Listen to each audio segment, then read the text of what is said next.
जय माता दी। अक्सर हम क्या करते हैं कि जब हमारे गार्डन में इस तरह से पत्ते निकलते हैं तो हम उनको फेंक देते हैं या फिर उनका यूज हम कंपोस्टिंग में बनाने के लिए कर देते हैं और काफ़ी समय तक उसकी कंपोस्टिंग बनती ही रहती है। पर अगर हम चाहें तो इसको हम तुरंत अपनी कंपोस्टिंग में हमारे प्लांट लगा सकते हैं इसमें, और हमें ढेर सारे इसमें वेजिटेबल भी मिल सकती हैं। इसके लिए हमें कुछ ज़्यादा नहीं करना पड़ता है, बस ज़रा सी मिट्टी में हम ढेर सारी वेजिटेबल अपनी ग्रो कर लेते हैं। आप देखिए कि हमारी जो भी वेजिटेबल्स लगी हैं सभी हमारी कंपोस्टिंग में ही लगी हैं, 100% कंपोस्टिंग में ही हैं। और जिस तरह से मैं आपको बता रही हूँ उसी तरह से मैंने इन सब कंपोस्टिंग को लगाया है। और हमारे आप प्लांट देखिए, इसमें ना तो कोई कीड़ा है ना बीमारी है, और इनकी हेल्थ आप देखकर बता सकते हैं कि हमारे प्लांट कैसे हैं। तो अगर आपने वीडियो को अभी तक सब्सक्राइब नहीं किया है तो ज़रूर करें, साथ में बेल आइकन भी प्रेस करें जिससे कि वीडियो के आने वाली नोटिफिकेशन आपको मिलती रहे। अक्सर हम बड़े शहरों में रहते हैं तो हमें इस तरह से कचरा हमें फेंकने की भी प्रॉब्लम रहती है, और कचरा फेंक भी दिया जाता है। पर हमें कोई भी प्लांट ग्रो करना है या कोई भी फ्लावर्स प्लांट ग्रो करना है तो हमें उसके लिए मिट्टी चाहिए ही पड़ती है। लेकिन जब हमारे पास मिट्टी नहीं होती है तो हम निराश हो जाते हैं। लेकिन क्या ना करें कि हम अपने घर से ही जो कचरा हम फेंकते हैं उससे ही हम ढेर सारे देखिए फ्लावर्स और वेजिटेबल्स ले लें। तो चलिए हम आपको बिल्कुल सरल तरीका बताते हैं कि हम अपने गार्डन में, जैसे कि अगर आपके यहाँ 2 घंटे की भी धूप आती है तो आप आराम से उसे पालक को अपने गार्डन में ग्रो कर सकते हैं, और 1 घंटे की धूप में भी पालक ग्रो गर्मियों में हो जाता है।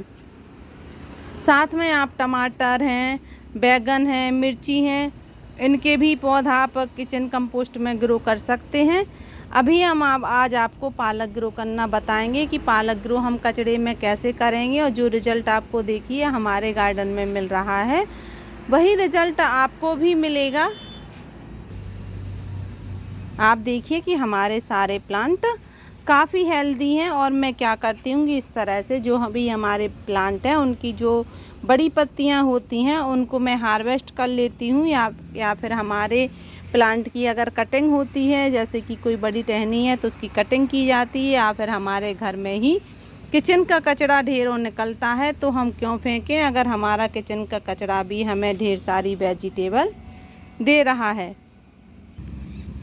तो चलिए हम आपको पालक उगाना सिखाएंगे। इसमें कचड़े में ही हम ढेर सारी अपनी पालक कैसे उगा सकते हैं। और आप देखिए कि इसमें मेरा किचन का जो कचरा है, इसमें चाय पत्ती है, सब्जियों के छिलके हैं, कुछ कागज़ के टुकड़े भी हैं, सभी कुछ हमने इसमें मिलाया है। और साथ में हमारे पत्ते भी हैं जो हमने अपने प्लांट की कटिंग की है। तो आप इस तरह से अपने गार्डन में जो भी चीज़ हैं अपने प्लांट पर उसका यूज कर सकते हैं। पॉलीथिन का यूज़ नहीं करना है, बाकी जो भी गलने वाली चीज़ें हैं सभी का यूज अपने गार्डन में आप कर सकते हैं। आप देखिए कि इसमें मैंने बिल्कुल जरा सी मिट्टी जो मैंने अपनी छत में झाड़ू लगाई थी, बस वही थोड़ी सी झाड़ू लगी की मिट्टी है।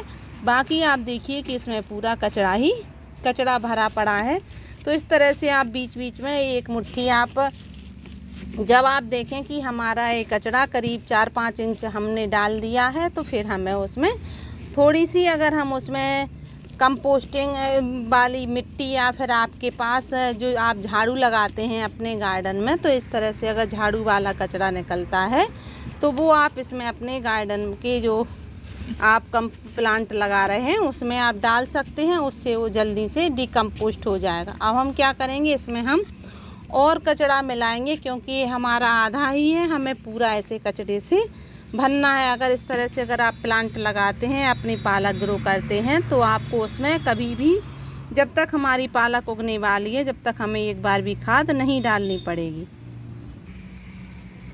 हमें इसे पूरा भर, आप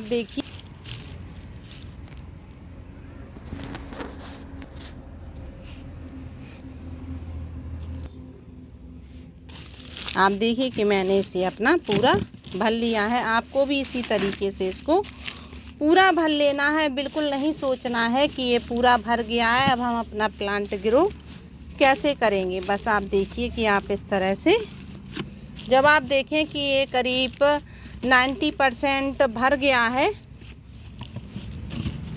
तो फिर आप इसके ऊपर ज़रा सी मिट्टी डाल सकते हैं। बस इतनी मिट्टी डालना है कि इसमें जो भी हमने पत्ते डाले हैं वो अच्छे से ढक जाएं। और आप देख सकते हैं कि इसमें हमने पहले बिल्कुल भी मिट्टी नहीं मिलाई है। बस हमारे जो प्लांट का जो कचरा था, जो हमने झाड़ू लगाई थी अपनी छत पर, बस हमने उसी को मिलाया था।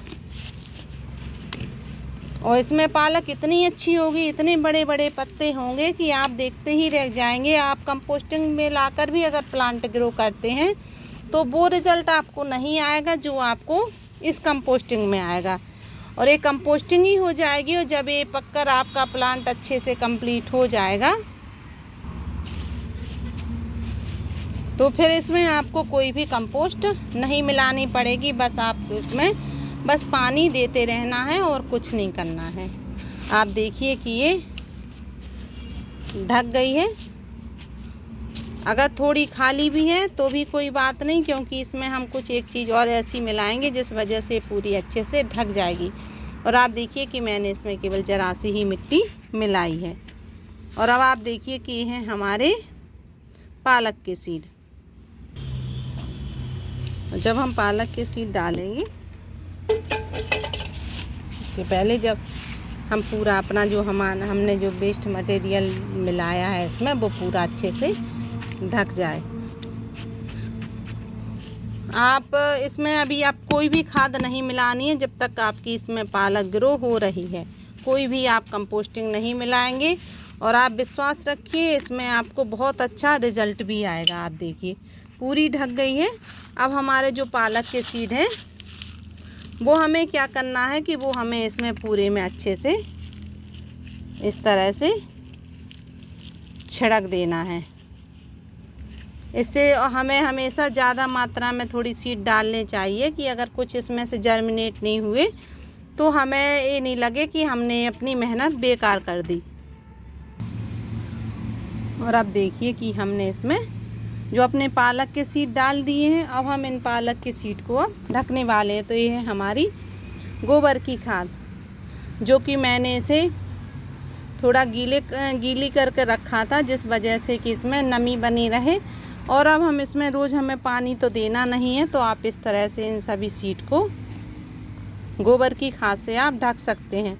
और अगर आपके पास गोबर की खाद नहीं है तो फिर आप किचन कंपोस्ट या लीफ कंपोस्ट या बन्नी कंपोस्ट, इसमें से किसी भी एक खाद का यूज इस तरह से कर दीजिए। बस आपको पूरे में नहीं मिलाना है। पूरे में मिलाने से कुछ फ़ायदा नहीं है, क्योंकि हमने नीचे इसमें केवल पत्ते ही मिलाए हैं जो हमारी कंपोस्टिंग बनने वाली है। जब हम पालक को हार्वेस्ट पूरी कर चुके होंगे 3-4 बार तो फिर इसमें से हमें नीचे कंपोस्टिंग ढेर सारी मिलेगी। और जो हमारे पालक के सीड हैं आप देखिए इसमें बहुत अच्छे से ढक चुके हैं। अब ना तो कोई चिड़िया खाएगी इसे और ना ही कोई पक्षी और कोई खाएगा। और अब हम इसमें देंगे वाटरिंग। और वाटरिंग हमें कितनी करनी है आप ये भी ध्यान रखिए। हमें केवल इतना ही पानी इसमें देना है कि बस इसमें जो हमने मिट्टी मिलाई है और ये गोबर की खाद मिलाई है बस इसको ही गीली हो, वो बस नीचे तक इसके जो पत्ते हैं उसमें पानी ना पहुँचे। तो समझ जाइए कि आप ज़रा सा ही पानी इसमें हमें छिड़कना सा है। बस इसकी ऊपर की परत गीली हो जाए, बस इतना ही रखना है। और जब भी हम इसमें पानी दें, जब ये ऊपर की परत हमारी पूरी अच्छे से सूख जाए, जब तक हमें उसमें पानी नहीं देना है। क्योंकि जो भी हमारी ये कंपोस्टिंग हमने ऊपर से मिलाई है वो हमें नमी बनाए रखने के लिए है। हमारे सीड दब चुके हैं और हमारे प्लांट की जो मिट्टी है जिसको सीड है उनमें नमी बनाए रखेगी और उन्हें जल्दी से वो जर्मिनेट भी करेगी। इस वजह से हमने ऊपर से इसको मिलाया है। अब इसका रिज़ल्ट आपको बहुत अच्छा आएगा और आप देखेंगे कि 4 दिन के अंदर ही आपकी पालक ग्रो हो जाएगी। इस तरीके से अगर आप अपने गार्डन में पालक ग्रो करते हैं, ना ही इसे ढकना पड़ेगा आपको, ना ही कुछ, बस केवल इतना ही आप करें और आपको ढेर सारी पालक इसमें हार्वेस्ट करने के लिए मिलेगी। अगर आप गर्मियों में ऐसे पालक उगा रहे हैं तो आप 1 घंटे की भी धूप देते हैं तो भी आपके घर में आपको ढेर सारी पालक मिल जाएगी। तो आपको वीडियो अगर अच्छी लगी हो तो सब्सक्राइब ज़रूर करें। Thank you.